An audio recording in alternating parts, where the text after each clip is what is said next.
তো সবাই দেখছে যে রাজা উলঙ্গ, তবু সবাই হাততালি দিচ্ছে, সবাই চেঁচিয়ে বলছে সাবাস সাবাস।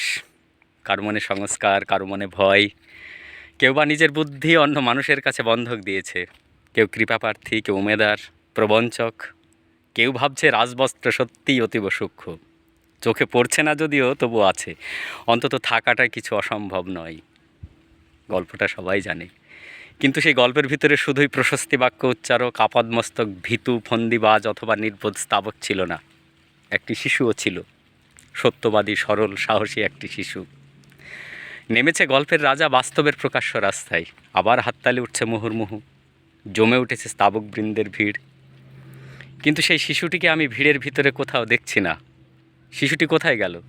কেউ কি তাকে কোনো পাহাড়ের গোপন গুহায় লুকিয়ে রেখেছে, নাকি সে পাথর, ঘাস, মাটি নিয়ে খেলতে খেলতে ঘুমিয়ে পড়েছে কোনো দূর নির্জন নদীর ধারে, কিংবা কোনো প্রান্তরের গাছের ছায়ায়? যাও, তাকে যেমন করেই হোক খুঁজে আনো। সে এসে একবার এই উলঙ্গ রাজার সামনে নির্ভয়ে দাঁড়াক। সে এসে একবার এই হাততালির ঊর্ধ্বে গলা তুলে জিজ্ঞেস করুক, রাজা, তোর কাপড় কোথায়? আসলে এই শিশু তো আমরা হতে পারিনি, জানি না কবে হবে।